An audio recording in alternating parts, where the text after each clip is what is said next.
Vamos a comenzar con el panel 3, narrativas en el abordaje cualitativo de las enfermedades crónicas, y comenzaremos con la presentación La muerte de Mauricio, violencia, causa de sufrimiento, de Suanilda Mendoza González. Ella es médica de formación, laboró como médica familiar en el IMSS por 28 años, es profesora de carrera del Departamento de Historia y Filosofía de la Medicina de la UNAM desde hace 25 años e imparte la materia de antropología médica a estudiantes de pre y posgrado.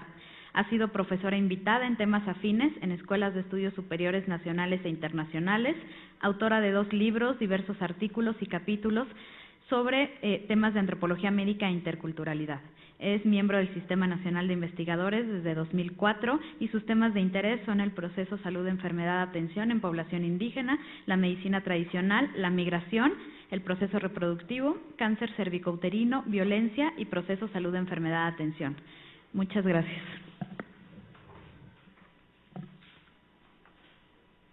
A partir de ahora, ¿verdad?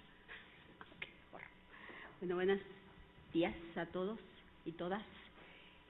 Primero, muchas gracias por la invitación y me invitaron a participar a este panel con el tema de enfermedades crónicas y no sé bien si la violencia y la muerte por violencia es una enfermedad crónica, pero yo creo que el sufrimiento que ocasiona sí lo es, discutiendo sobre el concepto de enfermedad o de padecimiento. Pero entonces por eso quise presentarles algo que estuve buscando a la luz de los datos que tengo del trabajo con esta población y que últimamente al estar regresando a los datos me ha saltado y tengo un interés muy fuerte en trabajar con ello. Entonces, bueno, en efecto, primero dije que era Mauricio y ahora veo que, y puse a 3, no puse a 1, Mauricio es un niño triqui que murió violentamente, los otros 2 también son niños triquis, pero depende del tiempo que me vaya dando, hablaré de Mauricio, Juan y Romero, o solamente me quedaré con Mauricio o con Juan o con los 3. Entonces, bueno, vamos a iniciar. Me paro. Perdone, pero cuando el tiempo está tan acotado ya mi cabeza empieza a dar vueltas. Entonces, bueno, creo que es importante reconocer la forma en que se da la violencia en la región de San Juan Copala. Es la región Triqui en el estado de Oaxaca y que esta está asociada con el conflicto social y armado en la región. No podemos perder de vista el contexto en el que se da estos procesos de los que yo les voy a hablar, privilegiando lo cotidiano para reconocer el sufrimiento en la experiencia de los sujetos implicados. Las narrativas que yo seleccioné para presentarles son las narrativas de los padres que, me hablan de la muerte de sus hijos. Ay, perdón. Podemos partir de reconocer entonces las condiciones políticas y sociales que estructuran la región y que se enmarcan en una dinámica de violencia estructural desde el concepto de Farmer, así como las representaciones y significados con las cuales se le da sentido a esta violencia y a estas muertes.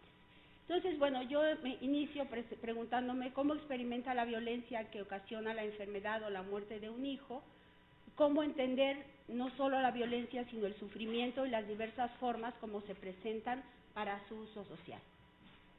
De una manera muy general, bueno, en esta zona es una zona de extrema violencia con alta marginación, disputas políticas, militarización de la región, mortalidad por asesinatos en varones en edad productiva, venganzas de sangre, prejuicios y discriminación interétnica. Con una alta incidencia de síndromes culturalmente delimitados asociados a las condiciones de violencia e inseguridad de la región, como el susto, los aires, la brujería y la alferecía.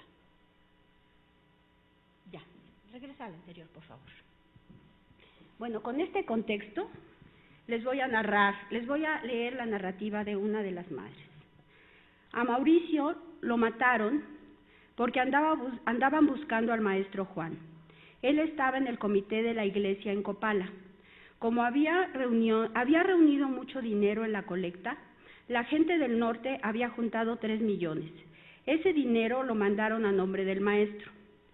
Se enteraron los señores de Copala y uno de ellos, hermano del que mandaba el dinero, quiso ir a sacar el dinero, pero como no venía a su nombre, no se lo dieron.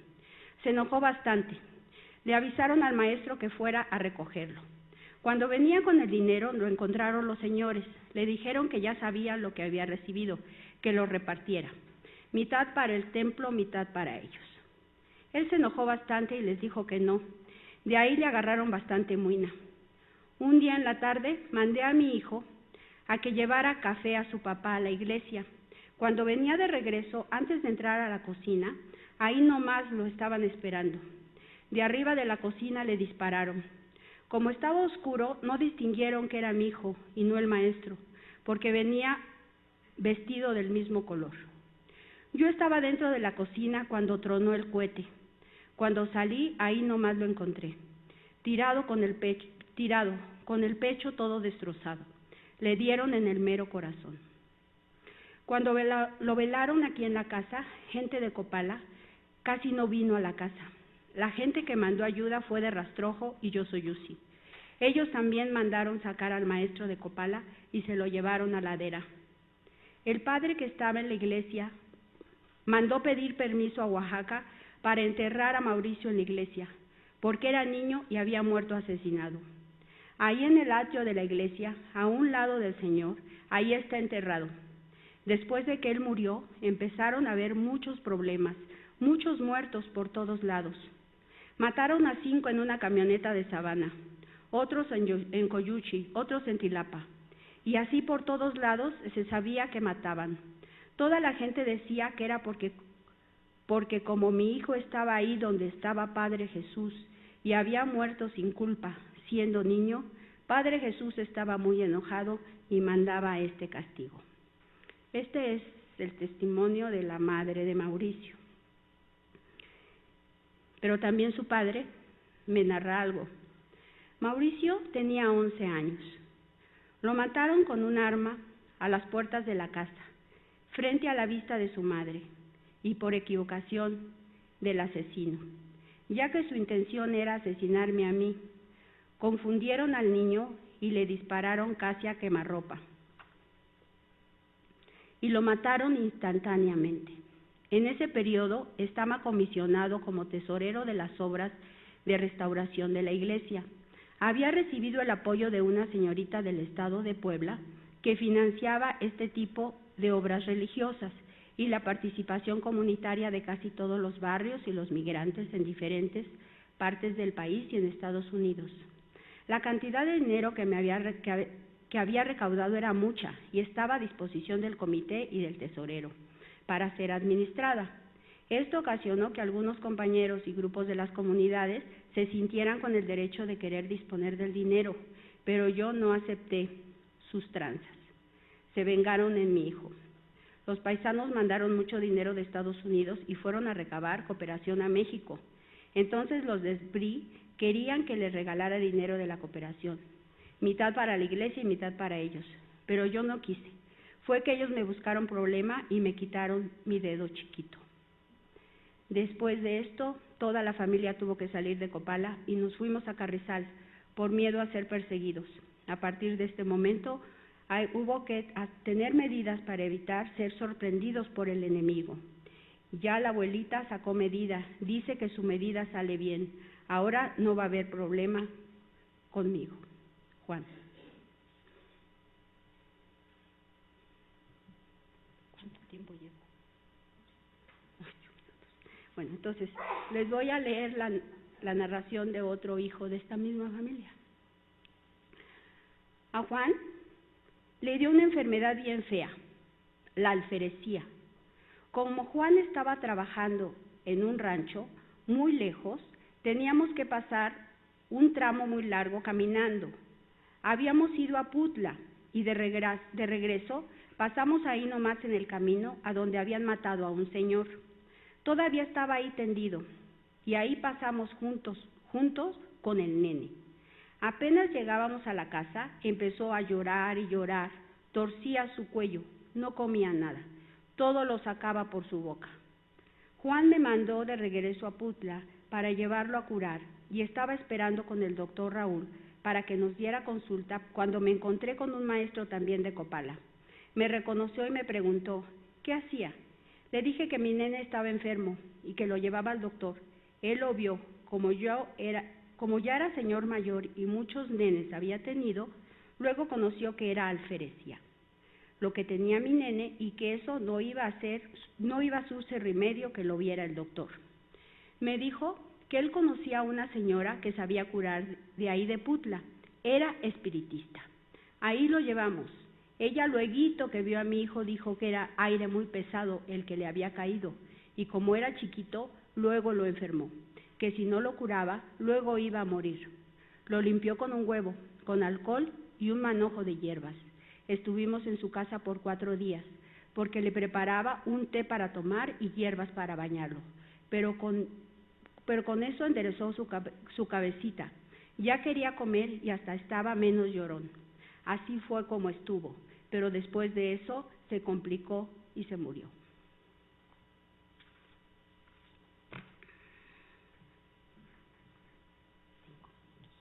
Ok, ahora sí la siguiente. ¿Qué se hace evidente? ¿Qué se hace evidente? ¿Se oye? ¿Qué se hace evidente? La presencia del enemigo y la vulnerabilidad ante él.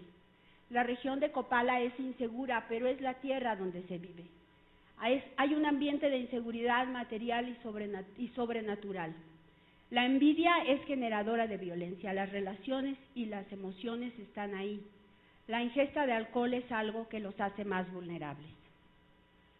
Los aires de los muertos y la violencia enferman, y sobre todo a los más vulnerables, que son los niños. La mujer es responsable del cuidado ante la violencia, la prevención y el duelo.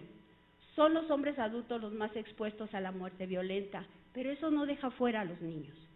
La policía y el ejército, hay una relación de ambivalencia, y el asesino está siempre presente. La violencia no solo se hace concreta en términos de los asesinatos, emboscadas o violaciones, sino a través de la vulnerabilidad, la carencia, la discriminación y la necesidad de abandonar su región para lograr la sobrevivencia, y para nuestro caso, en el caso de la enfermedad y la muerte de los más vulnerables, los niños.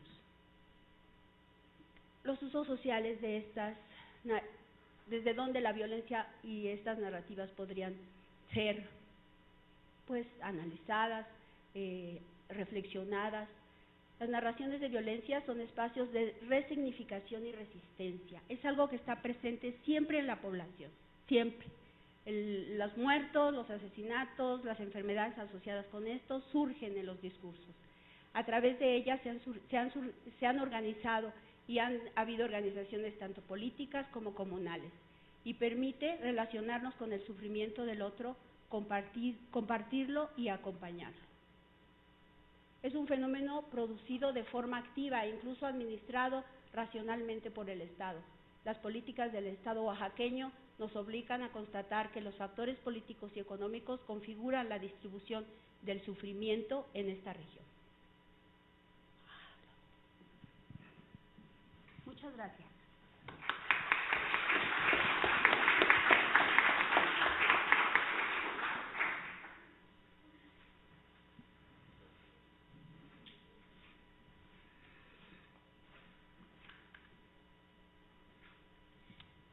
Bueno, muchas gracias, Onilda. A continuación presentamos la ponencia titulada La corporalidad del dolor crónico, de Ana Bella Barragán. Ella es profesora investigadora de tiempo completo en la licenciatura de Antropología Física y el posgrado en Ciencias Antropológicas de la ENA y el INA. Es doctora en Antropología por la ENA, en la línea de Semiótica y Hermenéutica. Es miembro del Sistema Nacional de Investigadores Nivel 1. Es investigadora huésped en modalidad postdoctorado en CIESAS DF del 2013 al 2014, en donde realizó el proyecto Prácticas y Representaciones del Dolor Crónico con asesoría del doctor Eduardo Menéndez. Sus temas de investigación y publicaciones tienen que ver con corporeidad, antropología médica y antropología del dolor. Muchas gracias. Buenos días, ya casi tardes, pero todas son días. Muchas gracias a las coordinadoras de este evento por la invitación.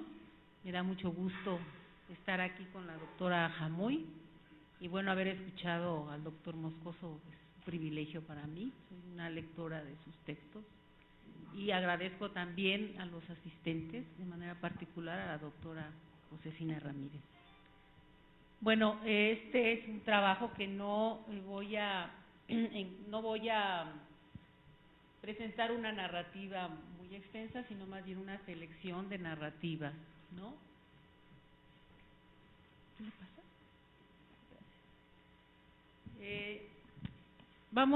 Voy a tratar de partir del concepto fundamental de antropología médica, de lo que nosotros consideramos antropología médica, ¿no?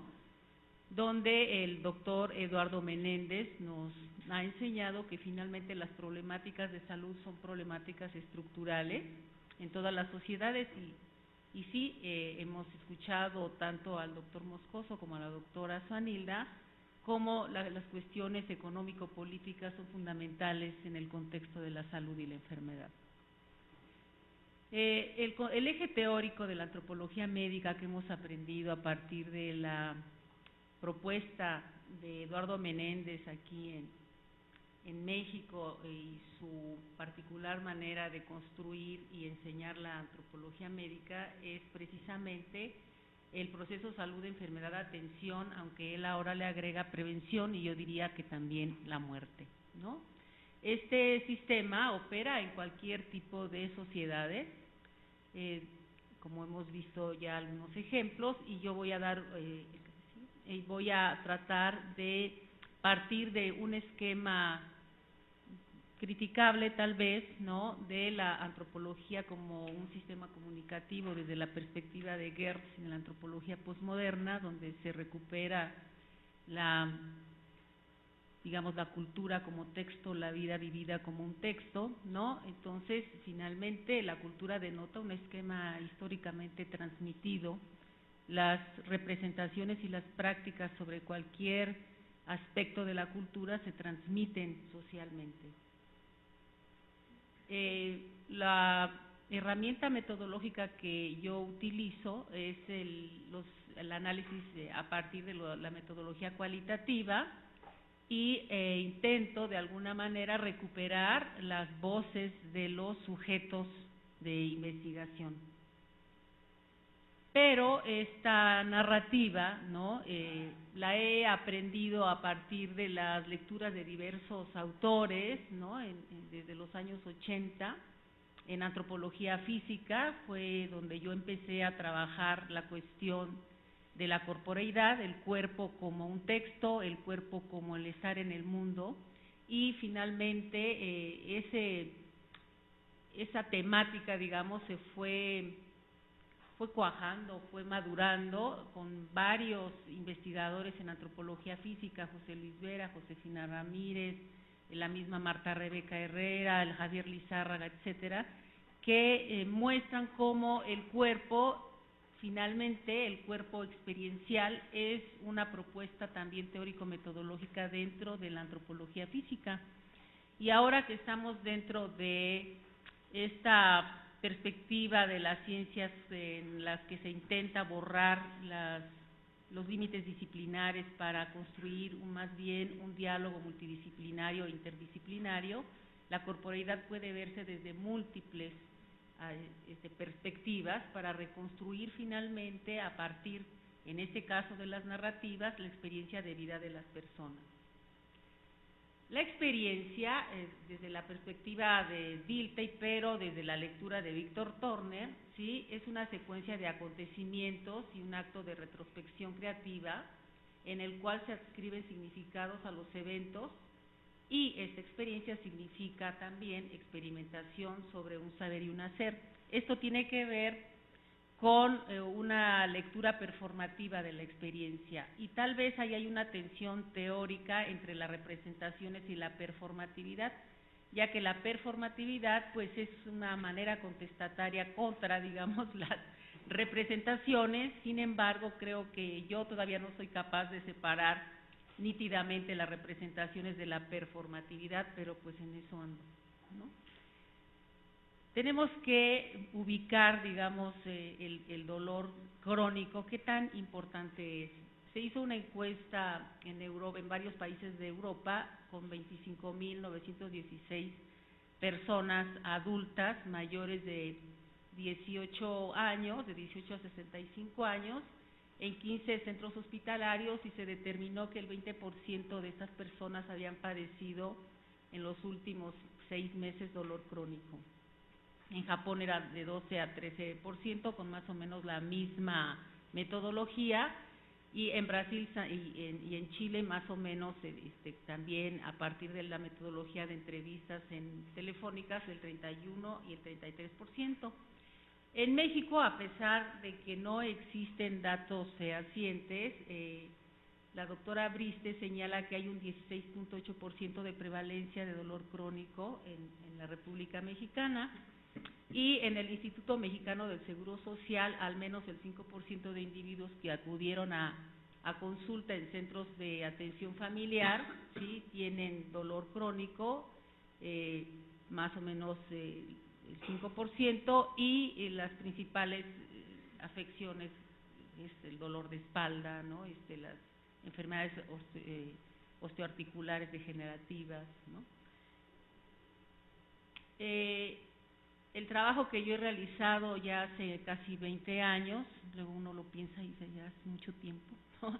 20 años en la Clínica del Dolor, a partir de 1995 más o menos, empecé a trabajar con el doctor Vicente García Olivera, que fundó las Clínicas del Dolor en México. A partir de ahí se constituye el Centro de Formación en Capacitación en Dolor y Dolor Crónico y Cuidados Paliativos, y he estado haciendo trabajo de campo y prácticamente de manera ininterrumpida desde 1995 hasta el año pasado, ¿no?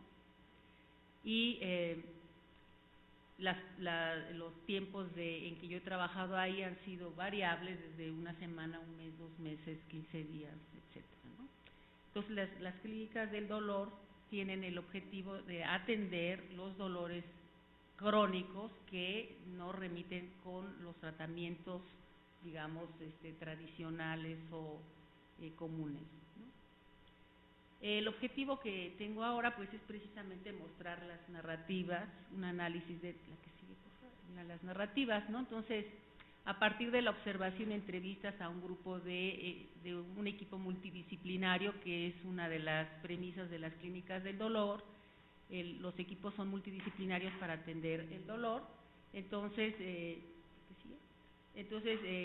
vemos que una de las enfermedades más frecuentes, de los padecimientos más frecuentes, de los motivos de consulta, son las neuralgias, las osteoartropatías, la neuropatía diabética, la enfermedad vascular periférica. Entonces, estos padecimientos tienen que ver con enfermedades crónico-degenerativas o crónicas de base, entre ellas está la diabetes, el cáncer, entre otras, ¿no? Y las narrativas finalmente son corpo-orales, es decir, interviene el cuerpo y la oralidad. Son narrativas donde nosotros podemos encontrar reflejado el mundo en esos textos que las personas refieren cuando uno les pregunta cómo es su experiencia del dolor, ¿no? Entonces, en los resultados se demuestra que hay una construcción sociocultural del saber médico, ¿sí?, pero también del saber de los pacientes, del personal paramédico y de los familiares, ¿no? Entonces, la comprensión de este fenómeno de la vida humana tiene que estar contextualizado en un ambiente cultural específico. Es imposible pensarlo fuera del contexto. El contexto a partir del cual los médicos construyen el dolor, pues es ambivalente, ya que sí hay nociones culturales, ideológicas, ¿no?, pero también está basado fundamentalmente en su concepción del cuerpo desde la perspectiva biológica. Entonces, ellos, digamos, el dolor ha partido en esa cosmovisión que tienen de dolencias de sus pacientes de la cognición, pretendemos que se pueda trascender al cuerpo, ¿no? El cuerpo, el cuerpo finalmente es donde se inscribe la experiencia, donde se materializa la experiencia, pero ese cuerpo encarnado, ¿sí?, desborda los límites finalmente de la clínica. No sabemos exactamente, como señalaba en la conferencia primera, hasta dónde llega el dolor, qué tanto dolor. Cada una de las personas tiene una forma de medir su propio dolor, de decir acerca de su dolor, y una de ellas pues es la cuestión de las metáforas. Dentro de la retórica, la figura metafórica es fundamental para comprender lo que se siente, lo que sienten las personas, y finalmente las metáforas tienen que ver con el contexto cultural, como ya lo han señalado varios autores, ¿no? Lo que hacemos es intentar de construir esas narrativas para encontrar los núcleos centrales de esas experiencias. Entonces yo traté de seleccionar algunos de los aspectos nodales que consideré eran fundamentales en las narrativas de diferentes padecimientos.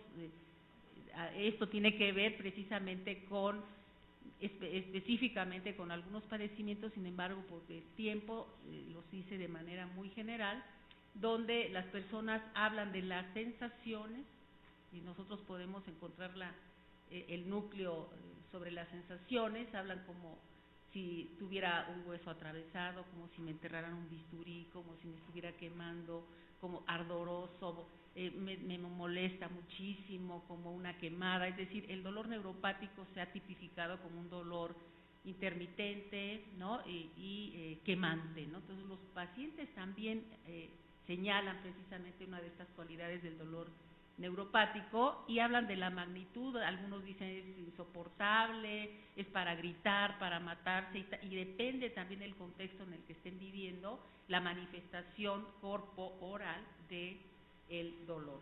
Las lágrimas, por ejemplo, aparecen una y otra vez, principalmente en mujeres, pero también en los hombres, que sea insoportable, que es un dolor de muerte, tanto en hombres como en mujeres, ¿no? La cuestión de las emociones es seleccionar algunos fragmentitos mínimos, ¿no?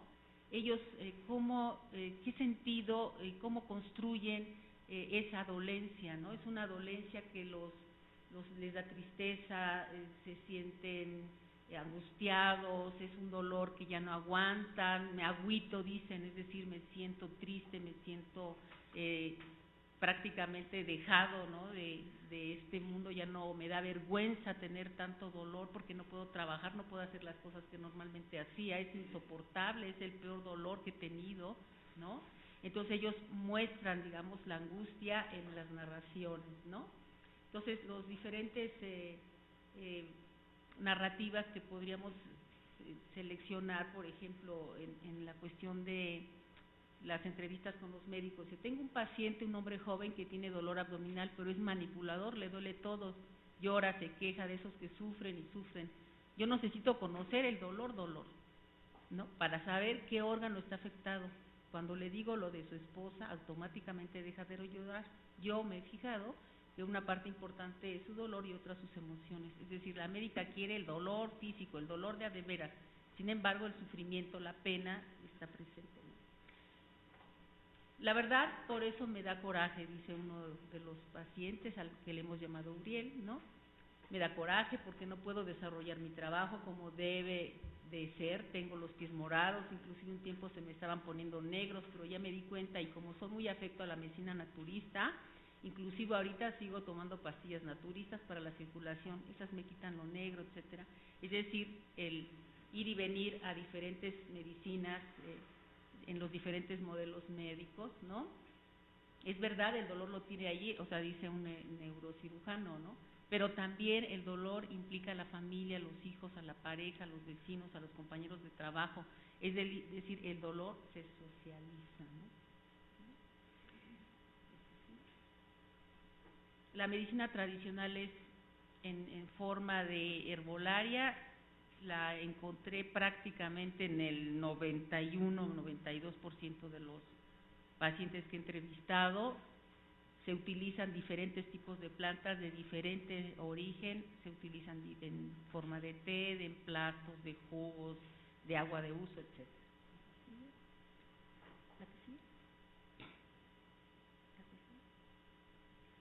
Bueno, señalé un poco lo de la cuestión del drama social. Finalmente sí, existe una ruptura de la cotidianidad, esa cotidianidad que se rompe, que se fragmenta, contamina, por decir de alguna manera, se extiende hacia la familia, hacia el grupo familiar, hacia las redes de relación, y siempre se encuentra la manera de afrontar la dolencia. Creo que una de los caminos para el dolor es precisamente la búsqueda del alivio. Hay una tregua para seguir viviendo con dolor crónico, ¿no?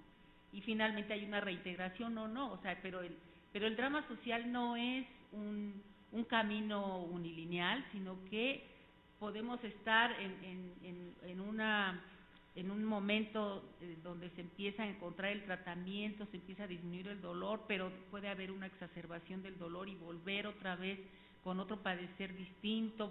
Es decir, el drama social no es lineal, sino que hay una ida y vuelta en los diferentes momentos de las fases dramáticas, ¿no? La epidemiología sociocultural es importantísima, no solamente saber la biomedicina, los diagnósticos biomédicos, sino la gente de qué está enferma, y la gente está enferma porque hay violencia en su familia, porque lo dejó la esposa, porque es celoso, porque ha perdido el trabajo. Es decir, tiene dolor crónico, pero además tiene un sufrimiento social. Hay envidias, hay corajes, hay pérdidas importantes, hay abuso, hay, digamos, una complejidad en su vida de relación que exacerba o desencadena el dolor o lo origina. Depende del sentido que las personas den a ese dolor. Finalmente, el dolor crónico se integra en el dolor crónico se integra en una experiencia de vida en su conjunto, no solamente el padecer en sí mismo.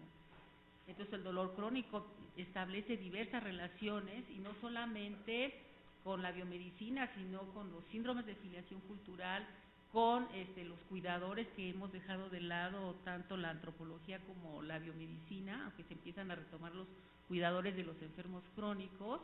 Y no hablé en este momento del dolor crónico en relación con los cuidados paliativos, pero es otro universo, otro ambiente de investigación que tiene que ver con la metáfora de la buena muerte, que es del bien morir, que es el buen morir, y hay una brecha muy grande entre lo que consideran los pacientes y lo que consideran los médicos. No me voy a detener mucho en esta trayectoria de atención, pero simplemente para que se vea en la imagen anterior, en la que se vea la imagen de la ida y vuelta a los diferentes momentos y atención de un paciente que tiene neuropatía diabética, y cómo ha ido a diferentes curadores, tanto de la biomedicina como de las medicinas alternativas, y la angustia que pervive de todo su ambiente familiar a partir de su padecimiento. Entonces, el cuerpo oralidad comunica, ¿no? Pero al comunicar, señala Víctor Turner, se concluye la experiencia, ¿sí? De alguna manera se resignifica la experiencia. La verbalización, dice Le Breton, sería una forma de manifestar el sufrimiento, pero al mismo tiempo de que abre la resignificación, permite también una forma de alivio hasta cierto punto. El hablar de su dolor es una forma también de aliviar hasta cierto punto, ¿no? Comunicar es experimentar. Las narrativas son importantísimas. Los pacientes luego le dicen a uno, es que nadie me había preguntado tantas cosas, ¿no? Finalmente, incluso en medio del dolor, la gente puede resignificar su vida e incluso reírse de su propio dolor, ¿no? Los grupos sociales son portadores y productores de representaciones, prácticas y saberes sobre el cuerpo, la enfermedad, la curación, la muerte y el conocimiento de diversos orígenes que sintetizan y usan en un juego de estrategias en su estar en el mundo. Muchas gracias.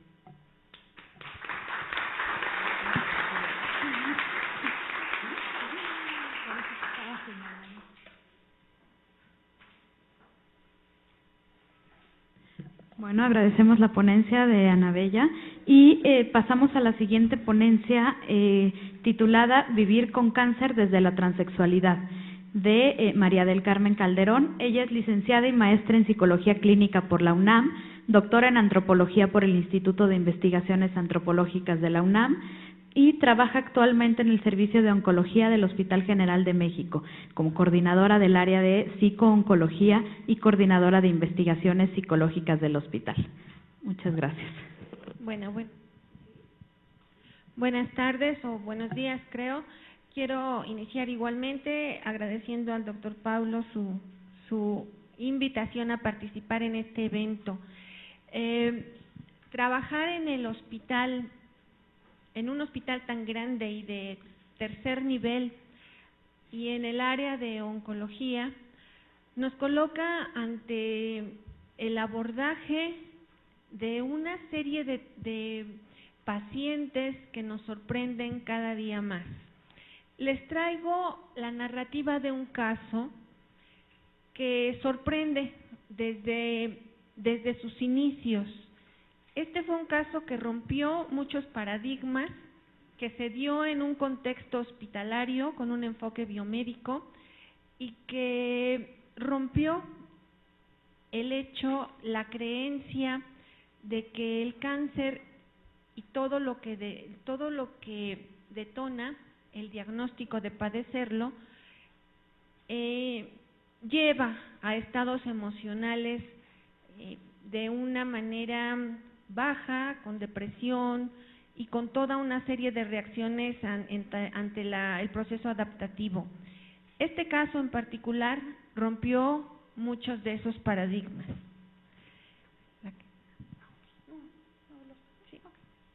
Bueno, ¿qué es vivir con cáncer desde la transexualidad? Primero, es difícil detectar qué tipo de orientación sexual tienen los pacientes con los que trabajamos. No son preguntas fáciles de hacer, no son situaciones fáciles de detectar, pero esta es la historia. ¿Cuáles son los datos generales de este paciente? Bueno, esta paciente. Su nombre, ahí están sus iniciales, su edad 35 años, soltera, católica, dedicada a comerciante y mensajería, escolaridad secundaria.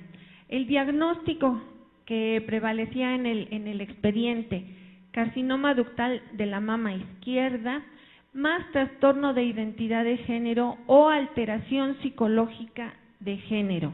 El tratamiento planteado fue quirúrgico, esto significaba mastectomía de la mama afectada. Y el motivo de la interconsulta por la que yo la recibí fue valoración psicológica por transexualidad. ¿Cuáles fueron los antecedentes de esta paciente? Originaria y residente de la Ciudad de México, soltera, católica, de nivel secundaria y mensajera, con una abuela materna afinada por cáncer mamario, tabaquismo desde los 17 años, alcoholismo también desde los 17 años y toxicomanías negadas. Su familia. Su madre murió cuando ella tenía 3 años, el padre los abandonó, creció con el abuelo materno y una tía, tiene 2 hermanos hombres y una hermana, ella es la menor de los 3 de los hermanos. ¿A qué sigue? Ante los motivos de la interconsulta y la revisión del expediente, habitualmente se les pregunta a los pacientes, ¿por qué me la mandaron? ¿Por qué llegó aquí? Y aquí lo que contestó, pues porque tengo cáncer y me dijeron que me tenían que operar. Y cuando dijeron que me tenían que quitar mi pecho, yo les pedí que me quitaran los 2, porque soy transexual y siempre me los he vendado. Así ya no tendría que usar la venda. Claro, y así ya no tendría un problema adicional a todos los que manejaba. Esto, por supuesto, ya había pasado por algo que se llama junta terapéutica. ¿Qué es esto? Todos los pacientes que llegan con una enfermedad que se diagnostica por primera vez son enviados a la junta terapéutica que se realiza cada semana y en la que se reúnen todos los expertos. todos los que están relacionados con el caso, que en este caso son cirujanos oncólogos. Ya había ella externado esta postura, lo que me contestó cuando le pregunté cuál era el motivo de la interconsulta. Obviamente, al contestarles a los médicos lo que ella estaba deseando, ellos respondieron pues obviamente con lo habitual, lo que se esperaba de los médicos. Surgieron en ellos todos los elementos de carácter legal, de carácter ético, moral, sus posturas, sus objeciones de conciencia y un debate intensísimo.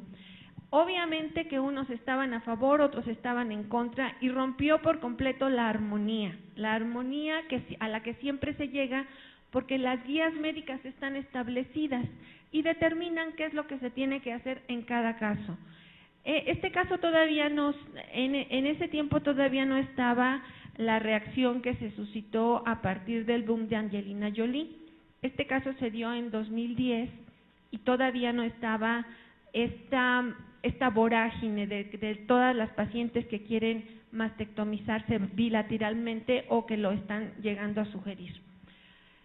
Entonces, cuando yo recibí a esta paciente, me fui a la revisión de los derechos sexuales y reproductivos y de la necesidad de quitar la patología a la transexualidad, ubicando a la condición de transexualidad como una situación en la que tiene que ver la identidad, tiene que ver el cuerpo y el conocimiento de todos los que en ese momento estábamos involucrados con el caso. Entonces, la transexualidad es una condición en la que hay una discordancia entre la identidad de género, la percepción íntima de sentirse mujer u hombre y el cuerpo, o sea, el sexo biológico. Y estábamos hablando de lo que es la sexualidad. Puede ser que en este ámbito universitario de antropología de la salud y de un nivel académico superior, esta pregunta no nos cause tanto escozor, pero en los ámbitos en los que se dio el acontecimiento, hablar de sexualidad es hablar de múltiples condiciones y de todo lo que a nivel social repercute el concepto de sexualidad. Estábamos ante el enfrentamiento del enfoque esencialista con el enfoque construccionista. ¿Y qué planteamos? Hacer un análisis completo del caso. Contestamos a los médicos que se sometería a la paciente a todo un estudio, a donde ella nos narrara toda su historia de vida, lo más posible, con una determinación de llegar al punto de escuchar lo que tenía como padecimiento. Esta paciente rompía el paradigma que les mencionaba, porque habitualmente el diagnóstico de cáncer se coloca en un punto álgido de las emociones. Las reacciones no fueron las esperadas. Decíamos, bueno, se supone que el diagnóstico de cáncer tiene que determinar muchas de sus decisiones y aquí no fue el caso. Entonces propusimos un estudio desde el aspecto de la historia de vida que se complementara con la aplicación de una batería de pruebas. Y la historia de vida, la anterior, por favor, la anterior. Se fue, no, la que sigue. Detectamos esto. Decía ella, mi mamá murió cuando tenía 3 años, mi papá se fue. Todavía lo veo, pero es como si no existiera. Crecí con mi abuelo y él andaba siempre alcohólico y cada quien en su rollo. Yo desde los 5 años me descubrí. Yo me sentía chavo, jugaba fútbol, me peleaba con los niños, era una machorra. Andaba vestido de hombre con mis pantaloncitos y mi playera. Me gustaba porque nunca me gustaron las faldas. Me sentía bien porque no tenía senos. Me metí a estudiar, pero luego ya no, porque empecé a agarrar el vicio. Desde los 16 años por mi desesperación de ser transexual y no sabía qué onda, cuál era el camino y otra cosa, pues era mi familia la que no me aceptaba. Me llevaban con psicólogos y yo quería ser hombre a toda costa. Yo creo que la menstruación, yo creo que me empezó como a los 12, 13, pero me empezó a dar coraje. También porque ya iba a la secundaria y tenía que ir de niña. Me ponían las faldas, pero yo me las quitaba, me enojaba, me rebelé. Fue tanto mi trauma que me puse a beber y me mandaron a los psicólogos. Yo tenía como 13 y es que me encontraron que me vendaba. Una situación más o menos así. Yo primero me ponía cinturones, pero era más feo porque se veía aquí toda la hebilla. Entonces decía, ¿cómo le haré? Entonces se me ocurrió lo de la venda y dije, con la venda no se ve nada. Me la hubiera puesto antes de que crecieran, según porque ya no crecen. Cuando te las aprietas ya no crecen. Siempre han sido mi problema, los senos.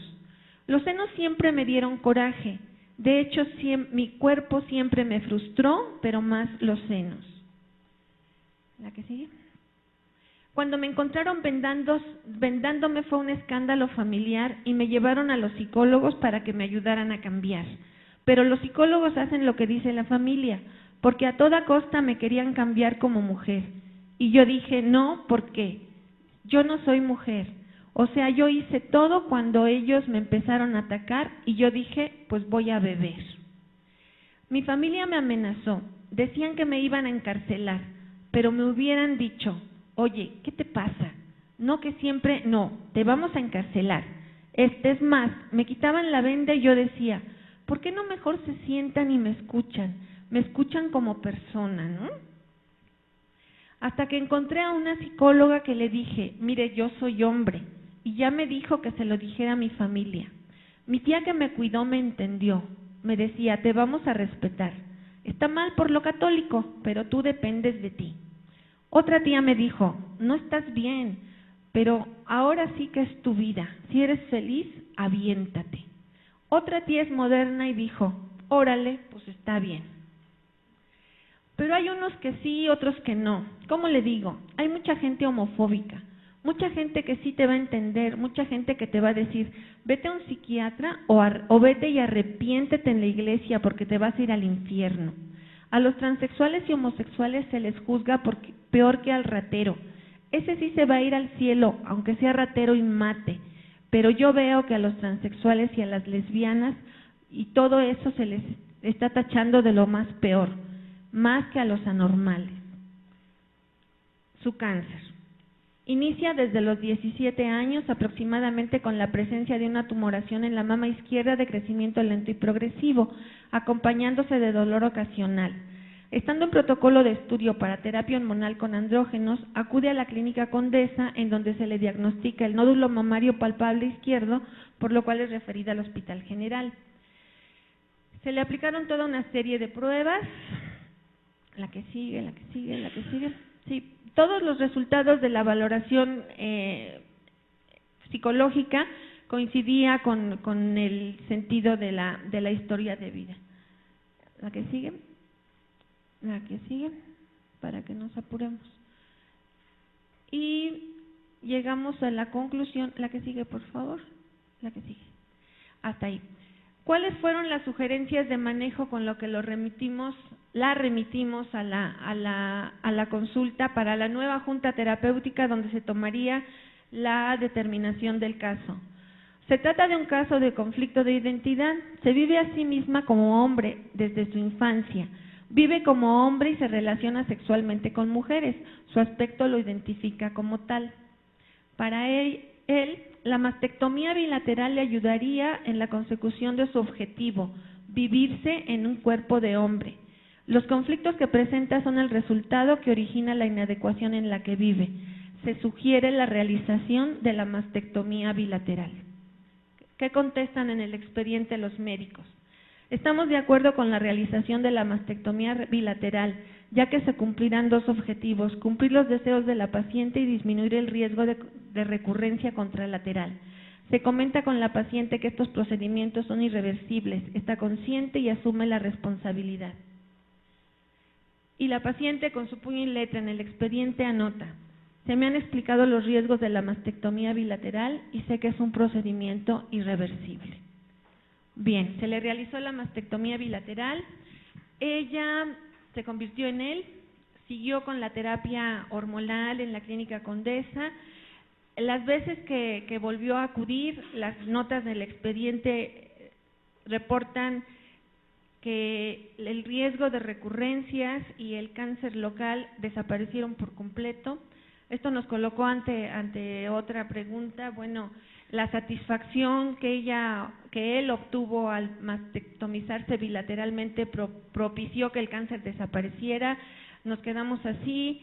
Ella se convirtió en él y de las últimas veces que lo vi me dijo que ya era tan hombre que hasta infiel era. Entonces, pues bueno. Muchas gracias.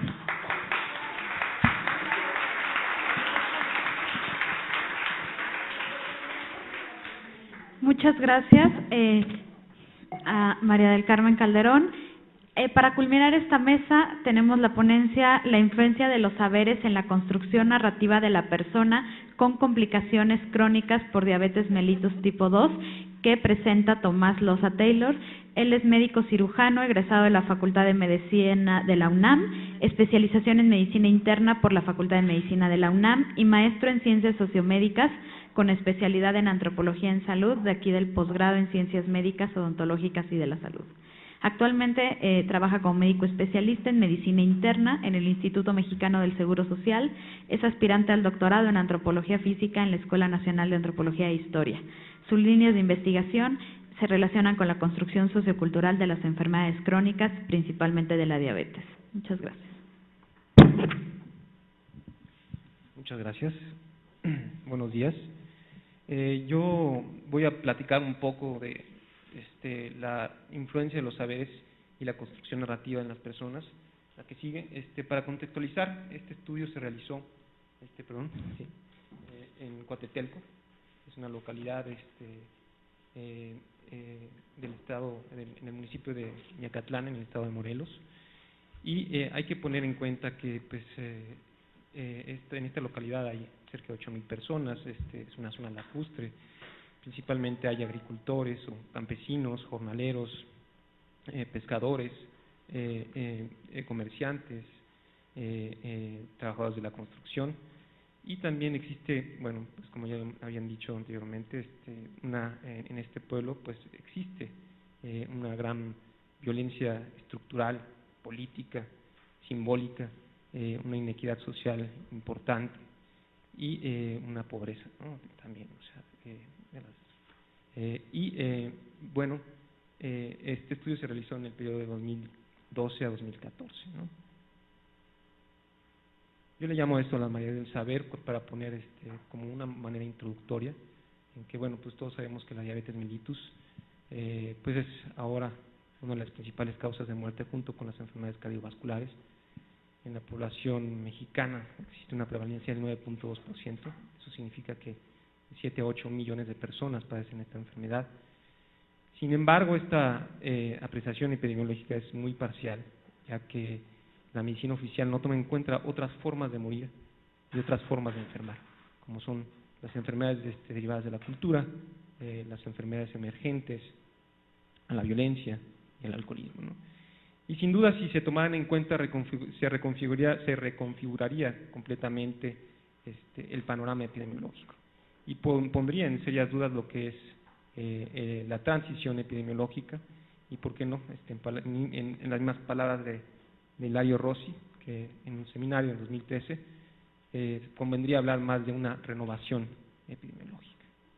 Así creo que la construcción de los saberes resulta en una compleja interacción social determinada por diversos procesos como la economía, la política, la cultura, las relaciones de poder y la experiencia de vida de cada persona. Estos procesos determinan el tráfico y la influencia de saberes en las diversas formas de atención. Es decir, los saberes se incorporan desde distintos niveles, desde el nivel social a subjetivo y también desde un nivel subjetivo, intersubjetivo a lo social. Bueno, parafraseando a Borges, todas las teorías son legítimas y ninguna tiene importancia. Lo que importa es lo que se hace con ellas, ¿no? el cuerpo teórico o el espejo teórico, que yo le llamo así, que se empleó para hacer esta etnografía, una investigación cualitativa, retoma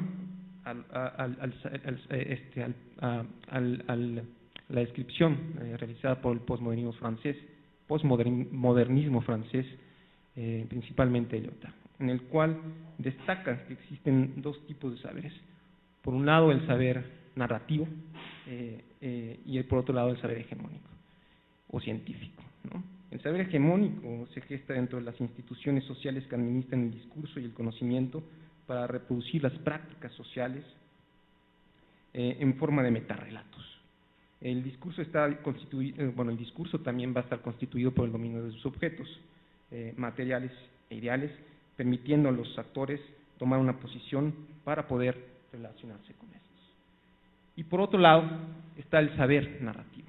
El saber narrativo que, como ya sabemos, son estructuras emanadas de la realidad social, que nos permiten dar orden, sentido, significado y coherencia a nuestra experiencia.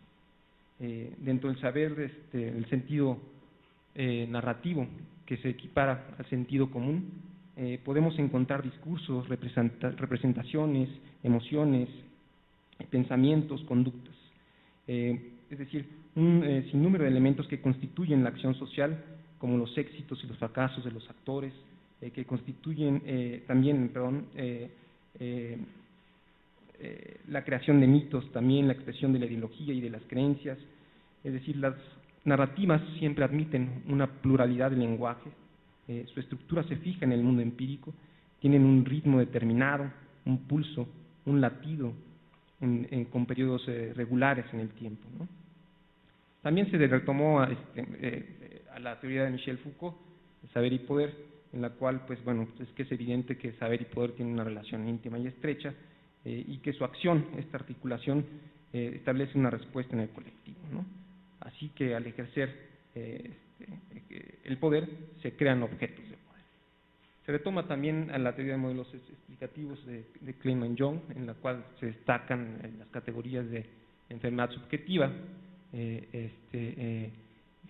padecer, enfermedad objetiva, enfermedad, y el malestar, el significado social de la enfermedad. Para relacionarlos con la teoría de una gama de teorías que retoma a autores como Menéndez, Brum y Rossi, el cual es el pluralismo médico, que pueden describir que vivimos en una constante tensión y articulación dentro de las formas de atención. Así el orden que podemos realizar, descubrir cuáles son las tensiones y articulaciones a nivel microsocial, mesosocial y macrosocial.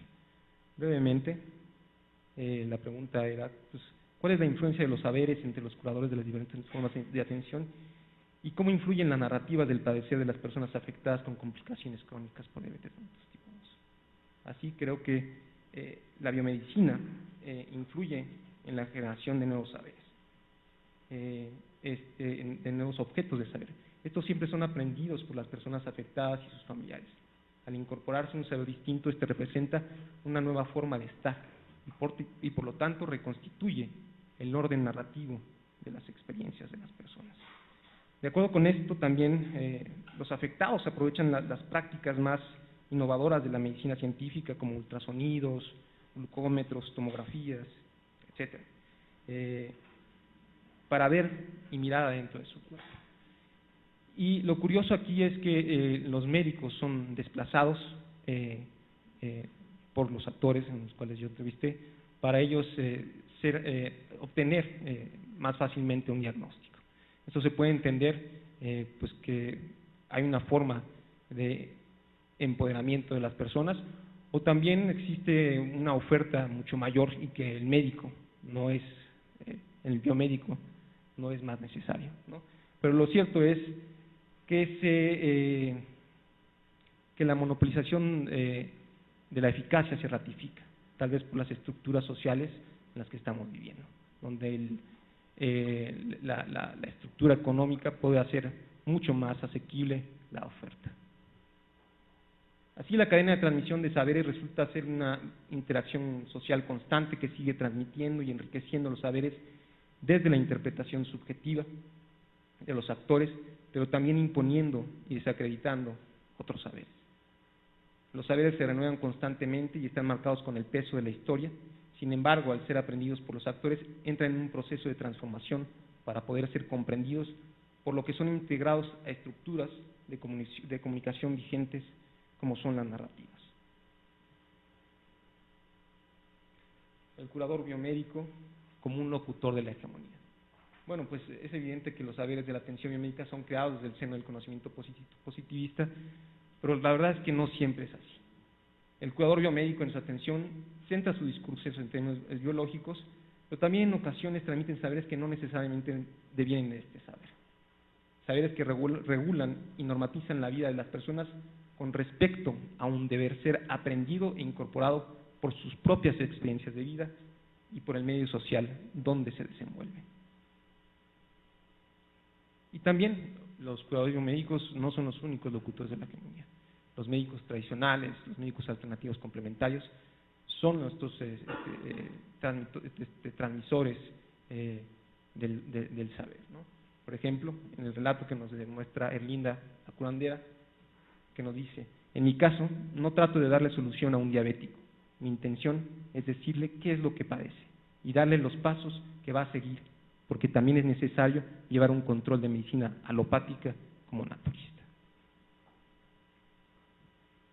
Y la otra es la influencia de los saberes del sentido común o narrativos. Los afectados por diabetes mellitus y sus complicaciones crónicas construyen las causalidades con respecto a su saber. Los límites entre el sentido común y la hegemonía son establecidos como parte de relaciones de poder. Los saberes representan una construcción social y son transmitidos a través de las familias y de los curadores de las diversas formas de atención, permitiendo la construcción de los modelos explicativos de las enfermedades. Los saberes albergan una síntesis de causas marcadas por la experiencia de la enfermedad, el padecer y el malestar.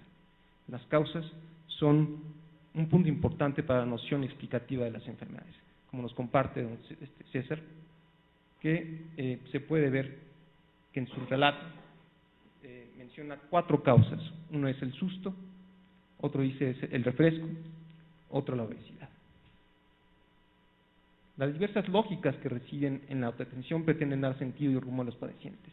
El empleo de simbolismos y metáforas es un hecho constante que estructuran y definen al ser social. También.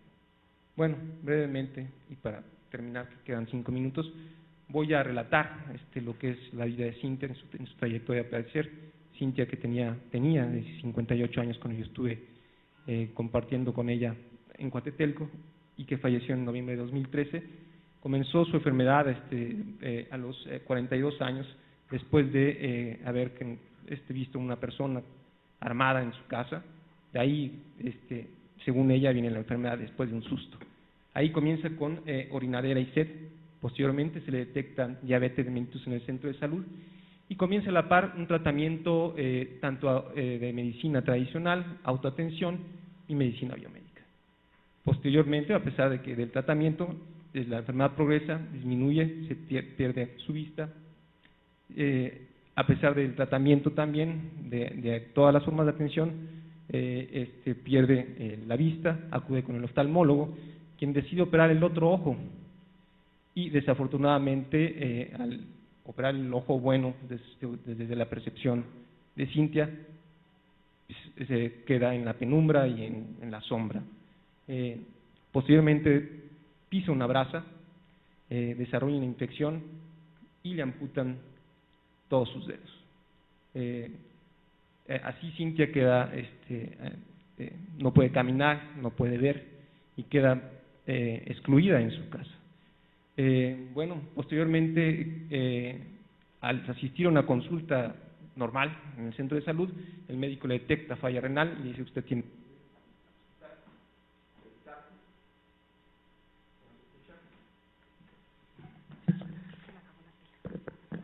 a dializarse, según esto, sin ninguna sintomatología. Y ahí es cuando los familiares de Cintia y Cintia narran el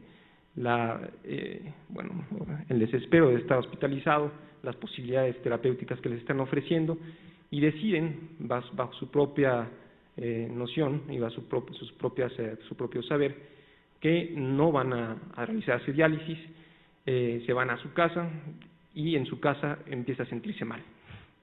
Se le empiezan a hinchar los pies, empieza con esponjarse los pies, empieza también a tener resuello, que según ella es respirar para arriba, y se le quita esto con un masaje de manteca y comida de frutas. Posteriormente ya se detecta brujería, empieza con datos de cardiopatía isquémica, ella piensa que es brujería y santo escapulario, que es un padecimiento específico, bueno, no es específico, sino en algunas partes de Morelos se puede dar, y fallece en el 2013. Pero lo que me interesa ver aquí es esta articulación y esta tensión de los saberes constantemente. Así que sabemos que la influencia de los saberes narrativos y hegemónicos resulta de un intenso proceso de tráfico, fuga, aprehensión e incorporación de imágenes y actos sociales que se sustentan en el mundo subjetivo de las personas. Los saberes pueden tener trayectorias entre subjetividades o también desde el mundo social a las subjetividades. En otras circunstancias, los saberes se articulan para ser aplicados, como en el caso de la autoatención, que realiza un proceso de síntesis de saberes cambiando el significado del padecer. Y bueno, la atención de un médico curador confluye en un espacio y una relación intersubjetiva. Al expresar o reproducir una idea hablan con el peso de la historia que nomina el significado de un lenguaje construido de forma generacional. Marcos de referencia que han sido transmitidos desde hace mucho tiempo e imponen con el acto de su profesión dispositivos de control social. Y finalmente, pues, de mencionar que todos los cuidadores son sujetos culturales y son sujetos discursivos, y que siempre se van a establecer relaciones de poder para atender a las personas y dentro de sus mundos experienciales, ¿no? Sería todo. Gracias.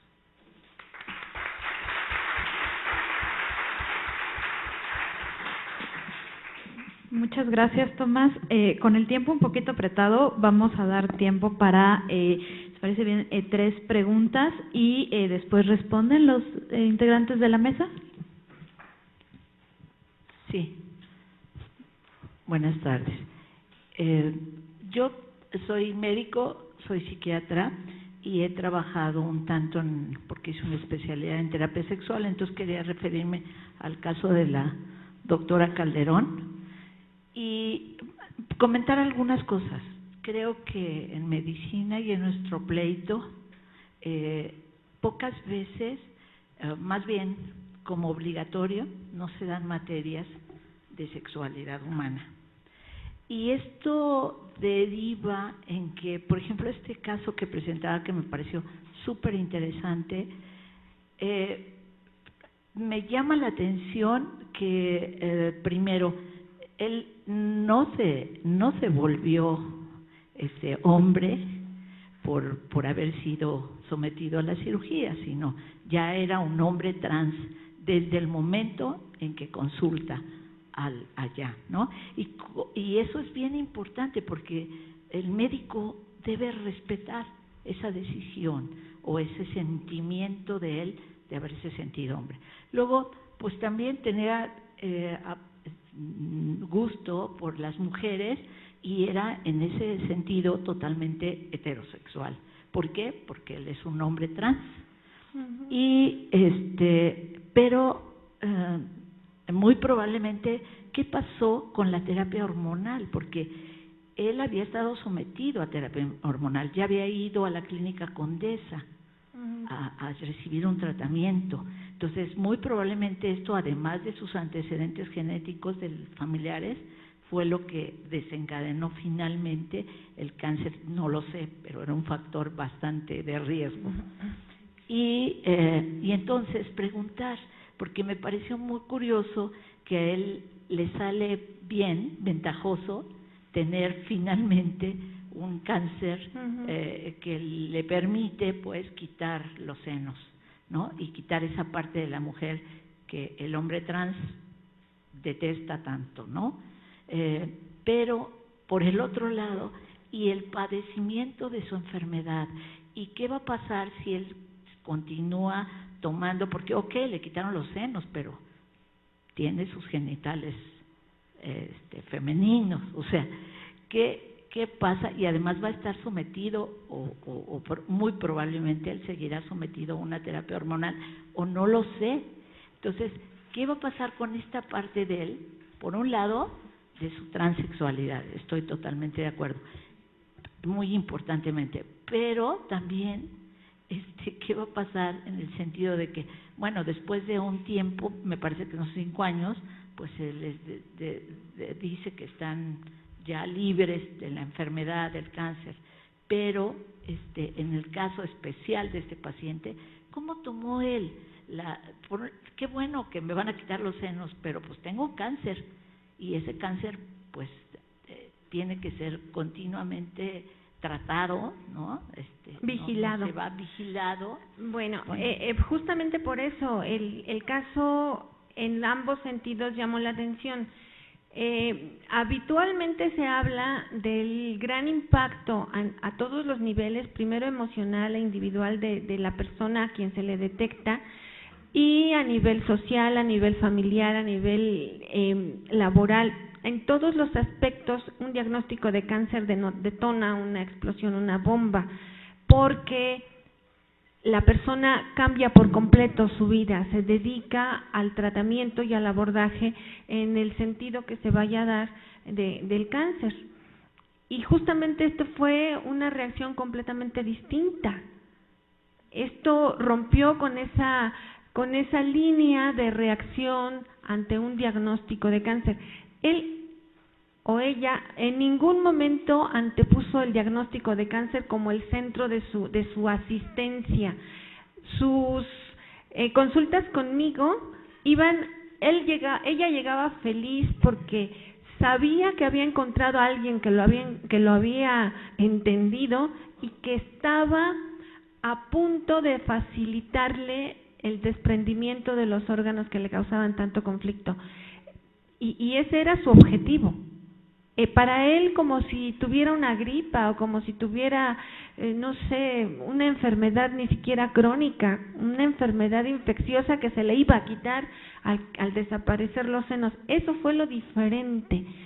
¿Qué iba a pasar después con la terapia hormonal? Seguramente este es un riesgo que va a seguir, con el que va a seguir, pero todo lo que reportaron en las subsecuentes consultas, porque el expediente yo lo fui a rescatar, ya en el hospital están ante el expediente electrónico, entonces están tratando de desaparecer cuanto archivo físico hay, y ya estaba en unos archivos a donde esos expedientes se iban a desechar.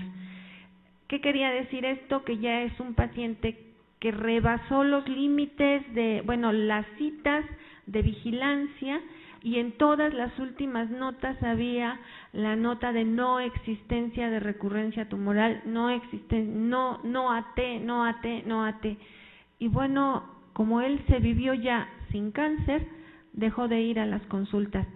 Sí me siguió yendo a ver y me reportaba eso, que seguía no nada más con esta línea hormonal, sino que en la clínica Condesa les indican el uso de prótesis, el uso de implantes, el uso de cirugías reconstructivas, ya a nivel genital. Entonces, ahí se fue este paciente en esa línea. Si tendrá que regresar porque el aspecto hormonal determine que el cáncer regrese en ovarios o en endometrio o en algún otro órgano de la estirpe del cáncer mamario, pues ya veremos en qué acaba, pero por lo pronto ese paciente se fue muy satisfecho del objetivo adicional que encontró al ser abordado de cáncer mamario. ¿Hay alguna otra pregunta? Yo soy socióloga y realicé mi tesis sobre hipertensión arterial como padecimiento cada vez más común. Hablaron acerca de cómo se resignifica la vida de alguien que padece una enfermedad En el caso de la hipertensión arterial, bueno, lo que investigué es que hipertensión arterial sistémica no presenta la mayoría de ocasiones dolores o síntomas que sean como muy asertivos o relacionados con un padecimiento, sino que la mayoría de veces le encuentran porque van a consulta y tienen la relación de frecuencia cardíaca, presión, y a raíz del historial clínico es que detectan que tienen hipertensión arterial. Tan es así que en el imaginario colectivo la enfocan como una enfermedad silenciosa, y en estadísticas la encontramos como que más de la mitad de la población estimada de personas que padecen hipertensión arterial son más de la mitad los que no están detectados. En este caso, ¿cómo es que una persona puede resignificar su vida ya teniendo conocimiento de que padece hipertensión arterial, pero no presenta dolor, sino molestias? Entonces, las molestias son como más tratables, más soportables que el dolor. No sé quién quiera contestar, o iba dirigida a alguien en particular. No. Okay.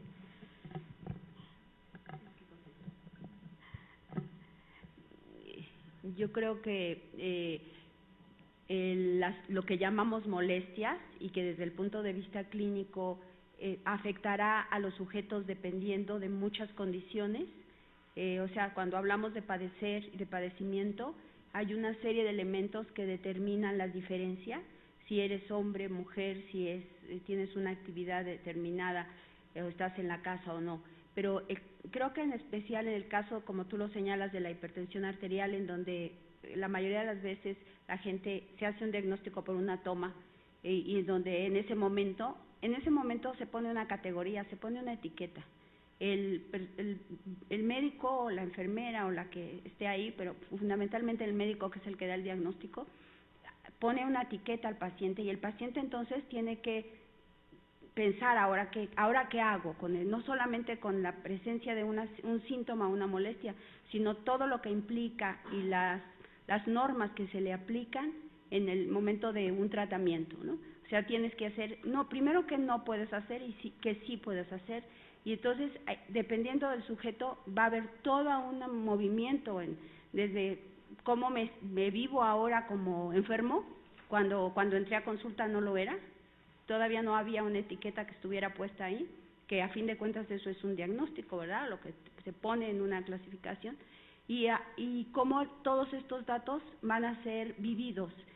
Hay gente que puede no tener una molestia de inicio, pero puede presentar constantemente algo que lo está inquietando, ¿no?, que lo está limitando.